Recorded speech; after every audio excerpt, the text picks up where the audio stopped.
How do you cope when you're going out? Are you frustrated when you go in unfamiliar places? That's the question you have to answer for your PIP claim form. Stay tuned.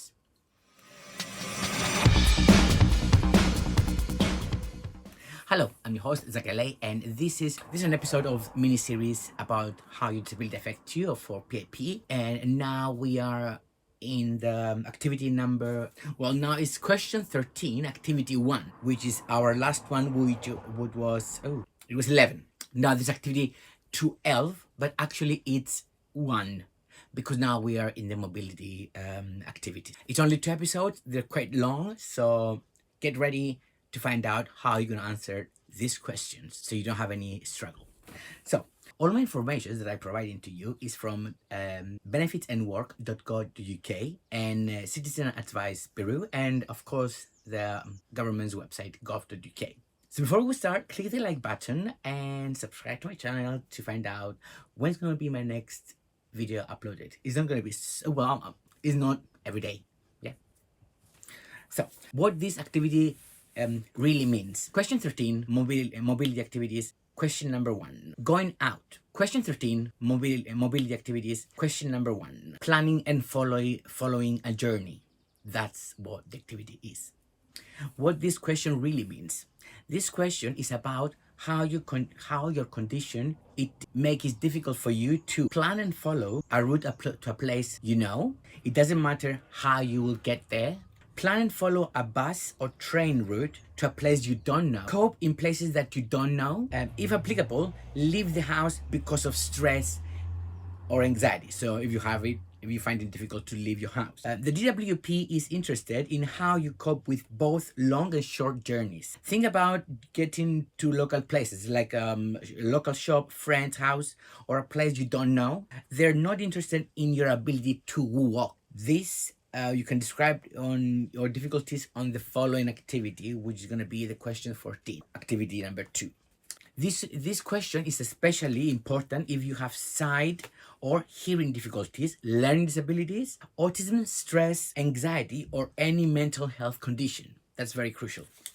Do you need help from another person to plan a route to somewhere you don't know well? Or do you need another person, guide dog, or a special aid to help you get there? If you probably tick yes if you need help but you don't get. If you're stressed, anxiety, or other mental health condition make it difficult for you to go out. If you find it hard to cope with large crowd or loud noises, sometimes, experience.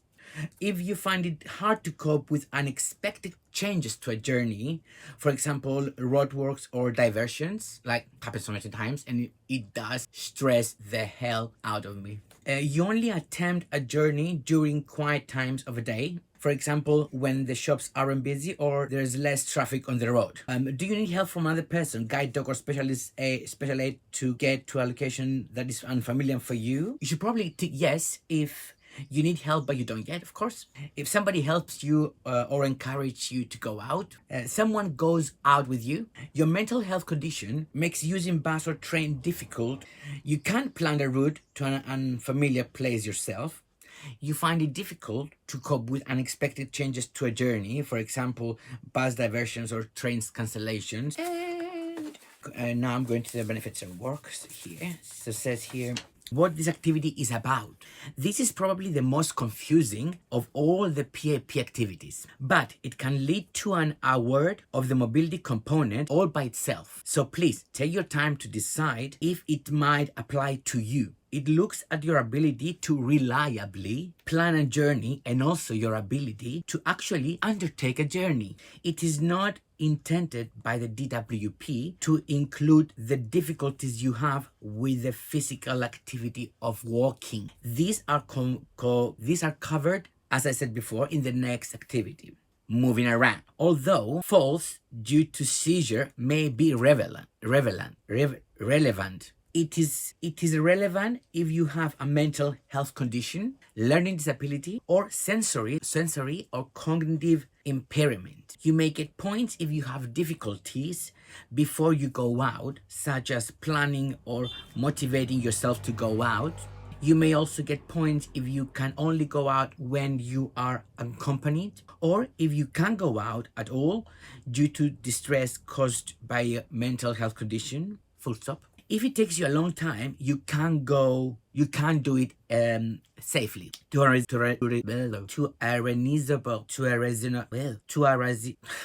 My God, to a reasonable standard, where is this? Where's the line? Or as often as you need to, then you should definitely complete this section. The descriptor, what the law says you score points for. Can plan and follow the route of a journey unaided? 0 points. Need prompting to be able to undertake any journey to avoid overwhelming psychological distress to the claimant? 4 points. Cannot plan the route of a journey? 8 points. Cannot follow the route of an unfamiliar journey without another person, assistant dog, or oriented aid? 10 points. Cannot follow the route of familiar journey without another person as an assistant dog, or an oriented aid? 12 points. The law. Remember, words like unaided, prompting, supervision, and assistance appears in many activities and have strict legal definition. General definitions you need to know. Yes, see general definitions you need to know. In this activity, the following words that I'm gonna read and phrases also have strict legal definition. And I'm saying those are: assistance dog means a dog trained to guide or assist a person with a sensory impairment. Orientation aid means a specialist aid designed to assist disabled people to follow a route safely. Psychological distress means distress related to an enduring mental health condition or an intellectual or cognitive impairment. Descriptor 1D and 1E refers to not just psychological distress, but overwhelming psychological distress. There is no legal definition of overwhelming psychological distress, but it is likely to mean more than just becoming anxious or worried. Instead, it needs to be such a degree of fear, anxiety, or some other form of distress that it leaves you unable to act without prompting, one in 1B or at all in 1E, unable to act. So, a very clean description of how you are affected is needed to these descriptions to be seen to apply. Hope you get that right. Upper Tribunal ruling on going out. An upper tribunal of 3 judges made the law relating to going out a little clearer earlier in 2017. In a decision with the reference CPIP/13747/2015, full stop, prompting to help you start a journey. The tribunal decided that B is about prompting such as encouragement and reassurance that a claimant needs before they are able to set out on a journey. Let me read this again. The tribunal decided that B is about prompting such as encouragement and reassures that a claimant needs before they are able to set out on a journey. It's what they need to get out of the door, but it does not cover prompting needed in the course of the journey, in spite of what the DWP have argued. So, if you need prompting in the course of the journey, then the highest scoring descriptor D or F may apply. Help will whilst on a journey, while on a journey, I think that's meant. The tribunal decided that if a claimant suffers of overwhelming psychological distress, then they may be able to score points for D or for F, as well as B or E. They are not limited to only being able to score points for B or E, as the DWB have argued. So, if you suffer from extreme anxiety, that means you need someone else with you in order to follow an unfamiliar route, then you may be able to score points 10 points for descriptor D. And if you need help with familiar route, you may score 12 points for F and be eligible for the enhanced mobility component on the basis allow. Help to ask directions. The tribunal decided that not being able to ask directions if you become lost was not sufficient ground to score points. However, If you suffer overwhelming psychological distress just because you come into contact with other people when on a journey, then that will need to be taken into account. Descriptor F says can't apply if you never go out. The tribunal decided that if E apply to you and you never undertake a journey because of overwhelming psychological distress, then F cannot apply because you would not be able to follow a route even if you had another person with you. So that's very important. Even if you do suffer from anxiety or distress, if there's another reason why your mental health conditions or learning difficulty make it difficult for you to plan a journey or follow a route, then you should give information about it. For example, your conditions may mean that you cannot concentrate well enough to plan the route of an unfamiliar journey. That's true, but I got 0 points. Or you may be able to follow a route because you become or maybe you're unable to follow a route because you become distracted or confused and lost your way many times. Upper Tribunal ruling on safety and supervision. See safety and supervision earlier in this guide for more 2017 AACR 32WS. The Upper Tribunal held that claimant do not have to show that they would be at risk more often than not in order to reasonably require supervision when carrying out an activity. Did you get that? Shall I read it again? The Upper Tribunal held that claimant do not have to show that they would be at risk more often than not in order to reasonably require supervision when carrying out an activity. So, if you need someone with you when walking outside because you have epilepsy, for example, and may need assistance if you have a seizure, then we will argue that you should score 12 points for this activity. This should be the case even if you have seizure only rarely, if they are potentially very serious. The same may apply to some people with learning difficulties. Dementia and other conditions that may put at risk. Falls would usually be taken into account in relation to moving around activity below. But if falls arise as a result of a sensory or cognitive impairment, such as seizure, then you should give details in the section of this activity as well. Upper Tribunal ruling on driving. The claimant being able to drive in the most common reasons for refusing to award points for this activity. Legally, however, this is wrong. The guidance issued to health professionals tell them that a person should only be considered able to follow a unfamiliar journey if they would be capable of using public transport.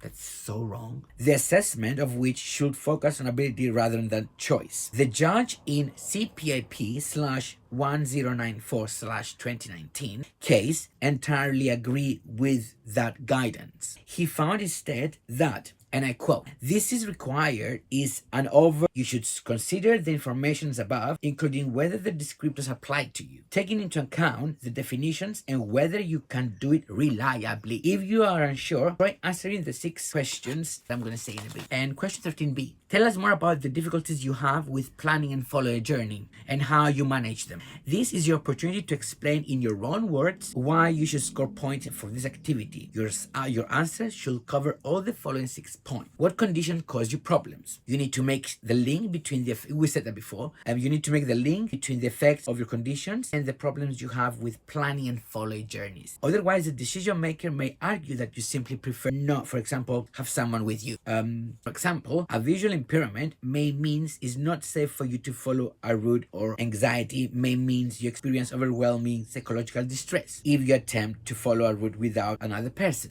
2. What are the problems you have?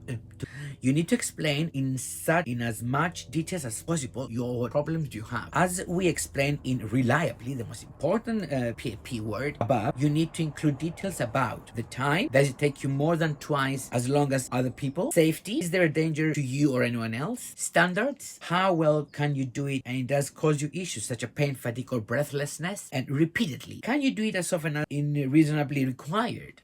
As explained above, the upper tribunal has decided that if you can't undertake any journey for which you score 10 points under 1E, then you cannot score 12 points for 1F. This is because 1E applies if you can't go out at all, even if someone's offered you to go out. Health professionals are told that if you are unable to leave home once to undertake a journey on your particular day, then you will not score points for being able to undertake any journey on that day. This will be the case even if you aren't able to do any other journeys that you want or need to do that day. However, if you are only able to undertake journeys at night, then should not count as being able to undertake a journey. Health professionals are told that descriptors is likely to apply to claimants' illness. It may also apply to claimants with cognitive impairment such as dementia. Remember, this is not intended by the DWP to include the end difficulties you have with the physical activity or walk. These are covered in the next activity, the moving around. Although falls due to seizure may be relevant. Even if you can undertake a journey, will be safe for you to do so. For example, are you safe around traffic, or do you become so anxious that you may be a danger to yourself or other people?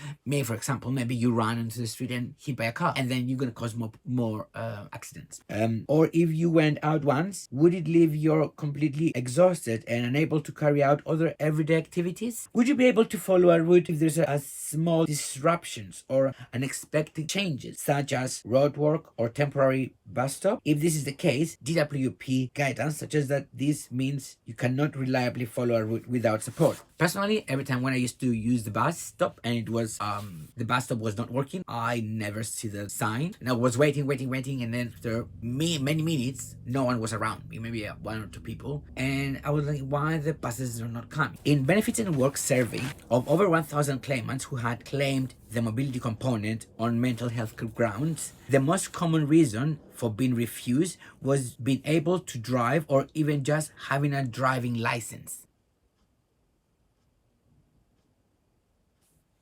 Other very common reasons including being able to get to an appointment, going to the shops, being able to use a taxi, or just attending a face-to-face assessment. So I said that I could go out, yes, in my Tesco, which is like across the street. I could see the entrance. And anyway, it is worth consider dealing with these issues now when you can ensure that accurate evidence is provided. What I said before, get the evidence now. It is likely that if you have an assessment, the assessor will ask you about them and get to choose what evidence they do and don't put down. If you deal with them now, even if the assessors record something different, you will have evidence you can take to appeal the predated and contradicts that the assessor has written. Driving. Being able to drive should not on its own be used as evidence that you do not score points for this activity, although it frequently is. Things you can give evidence about include, even if you have a driving license, do you drive? If not, is this because of your mental health sensory issues? Do you need more time? Do you need someone to help you plan your journey? Are you able to drive on the majority of days or just on some days? Are you able to drive alone, or do you need someone with you? Can you only drive on familiar journeys such as to the shop or to your GP surgery? If you can do unfamiliar journeys, can you do it reliably, or is it only occasionally then you can manage to drive somewhere unfamiliar? Do you have problems when you get to the other end of your journey of your car and getting to your destinations because of your mental health? What effects does driving have on you? Would you be able to do it reliably and as often as needed, or would affect it affects you for a considerable time afterwards? Like if you have to go somewhere and you don't know the road, or you forget, or you confused, and every time when you go to your destination it's late, it's causing you stress, or I don't know what, then it affects you. Even if you are able to drive, this is not necessarily sufficient to show that you don't qualify for mobility component. Your ability to follow a route on foot and by public transport should also be taken into account. So give details, because I did give some details and they rejected. of any problems you have with this means of following a route as well. Using a taxi. Being able to travel by a taxi is often also wrongly used to disqualify claimants for scoring points for this activity. Yeah, exactly. Because when you get a taxi, you tell them where you have to go, you don't have to worry about it. They will do for you. Even if you're able to call for a taxi, does this mean you can plan a route, or is that one of the reasons you use a taxi? It happens to me when I booked the taxi for a place, and when I went to the taxi, the guy asked me, "Oh, are we going to?" And he said postcode. I said, "Oh, I have no idea." Or he said the road street, because I put the place that I'm going. Even if you're able to call a taxi, is oh yeah. Do you use a taxi because it means that you do not have to travel alone because you have the taxi driver with you? Do you always use the same taxi film because you know the driver? Do you use a taxi because you cannot reliable travel on foot, use public transport, or drive? Give details of any difficulties you have with this other means of following a route. If you use taxis not because you have physical problems with walking, but because you need them to plan or follow the route for you, then this should count as not being able to do it so yourself. You could score points to 10 or 12 points under 1D or 1F. Ooh, getting to the shops, attending GP hospital appointments. Some assessors will pounce on any journey you are able to make as evidence that you do not qualify for points for the activity. Clearly, this is wrong. You remember? So if you do manage to get to the shops, get to the hospital or GP appointments, go to the hairdressers or anything else, explain what difficulties, if any, you have with this activity. Even if you can do regular familiar journeys, could you do unfamiliar ones? Can you follow even familiar routes as often as you need to the course of a day?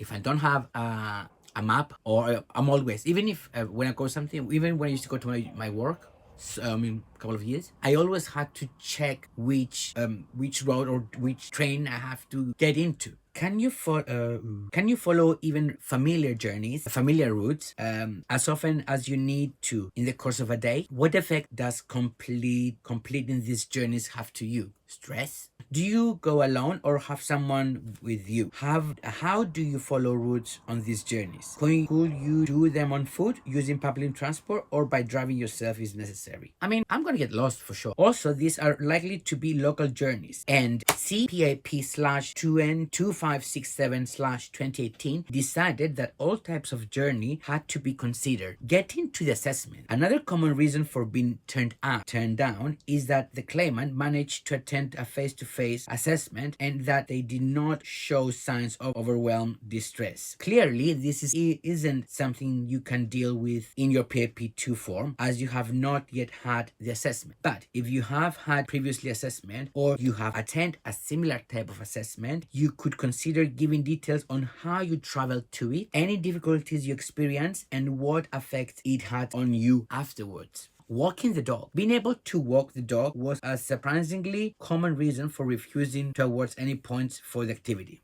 That's dumb. I walk my dog just around the house, not anywhere else. Around the block. Yeah, just around the block, literally, from one entrance to the other. Or on its own, this is not evidence that you not score points. In particular, a number of claimants told us they only walk their dog at night or very early in the morning, when they will not encounter other people. Health assessors are specifically told, and I quote, "Being able to start a journey at night time only is not considered to be undertaking a journey to an acceptable standards." Quote finish. In addition, walking a dog will not normally involve planning a route or going to unfamiliar places, nor will involve driving or using a public transport. True. If this is the only familiar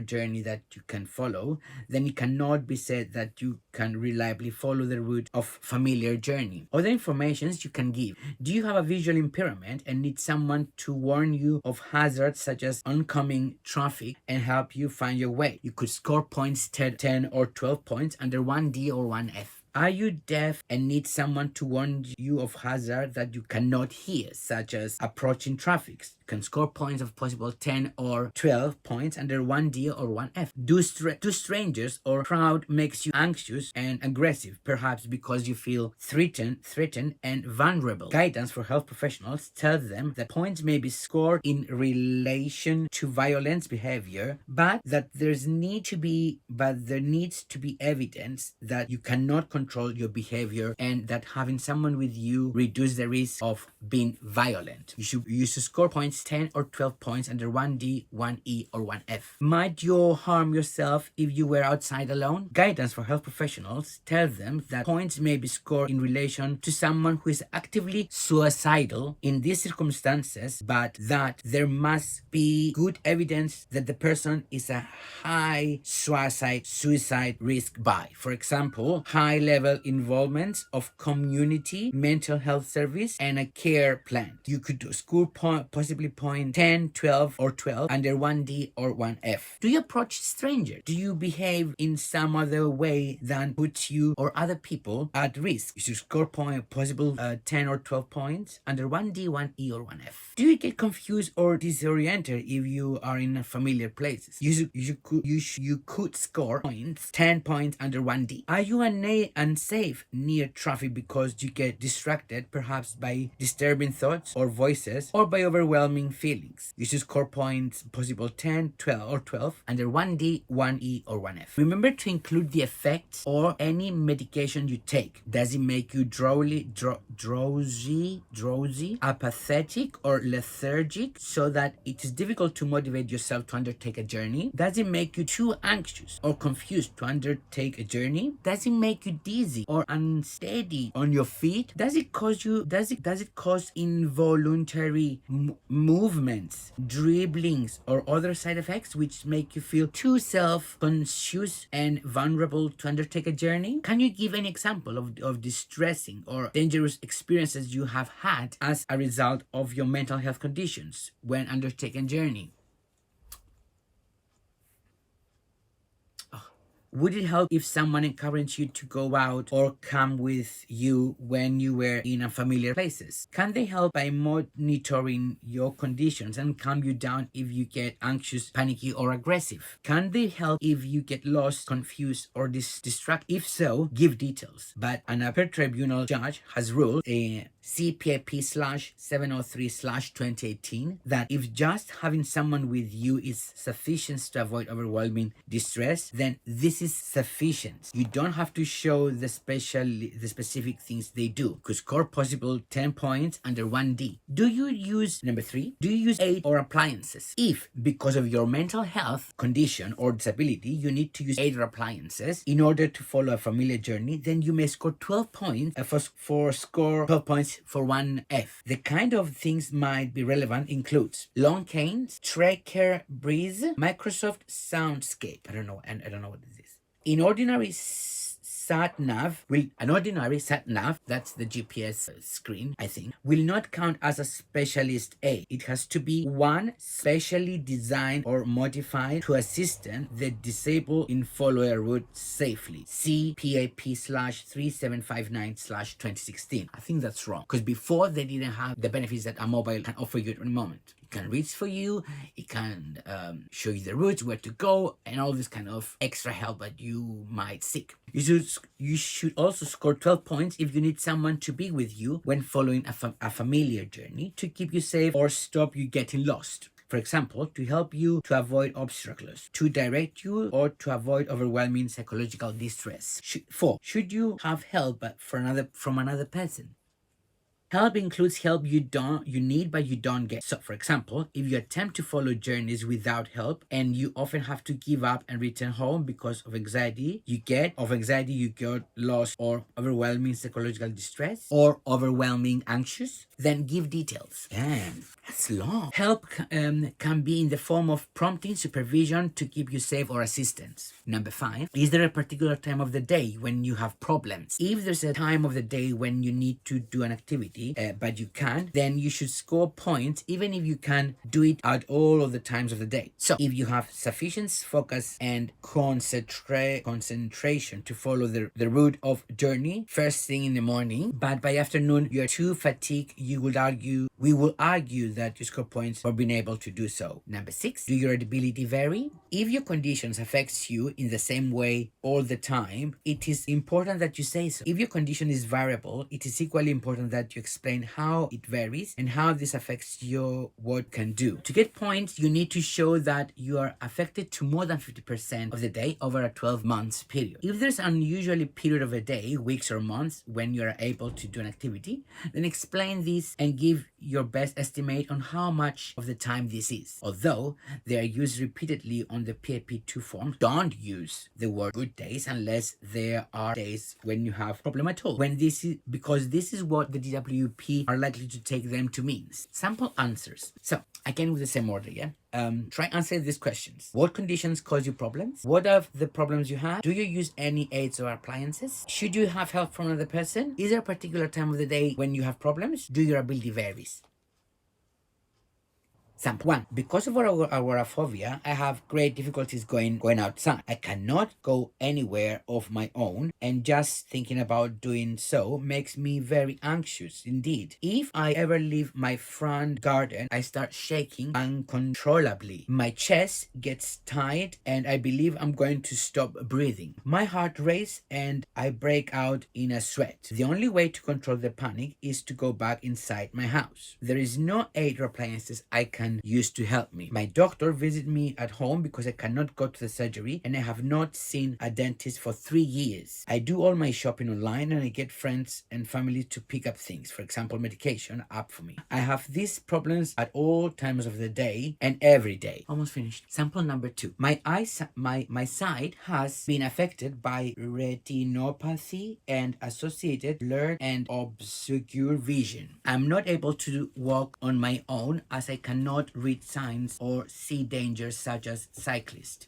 It is no longer safe for me to cross roads unaccompanied because I cannot be sure that I have seen oncoming traffic. I trip over because the dark streaks in my vision prevent me from seeing some obstacles, e.g. curbs, pollards, etc. And I recently walked into a small child because my sight of him was blocked. This was most unsettling and resulted in my refusal to go outside of my home without someone to guide me. I do not use any aids or appliances. If someone accompanies me, they can warn me of dangers and keep me safe. I have these problems at all time of the day and every day. And last but not least, because of my learning difficulties, it is not safe for me to undertake a journey to an unfamiliar place on my own. I can only go out on my own to very nearby places, such as the local shop. I often react adversely when in public places, as I find crowd and loud noises distressing. I am highly impulsive and impatient, so if I have to wait in a queue or the bus is late, my behavior will become unpredictable. I may start to flap my hands, repeat a particular words over and over, or even be verbally aggressive. I find traffic noise disorienting as I cannot shut it up and tend to overreact to sudden bangs or shouts. This combined with my poor spatial skills and short-term memory problems means that I can get lost easily if the route is familiar. Even if the route is familiar, I don't use any aids. If someone's with me, they can make sure I don't get confused and lost. I have these problems with moving around at any time of the day and on every day of the week. And with that, we cover the mobility activity, the first mobility activity, which is question 14. There's another one question left, and we're done with this. Hope you find I know it was long, but I hope you find this video helpful. Sorry that I don't speak fluently, but I have to read it from the paper to make sure I don't do any mistakes. Please click the like button and subscribe to my channel, and I'll try to upload the last question of this activity as soon as possible. Thanks for watching, and I'll see you soon. Bye. Oh, if you haven't watched my previous video, click the link, and I'll see you next time. See ya.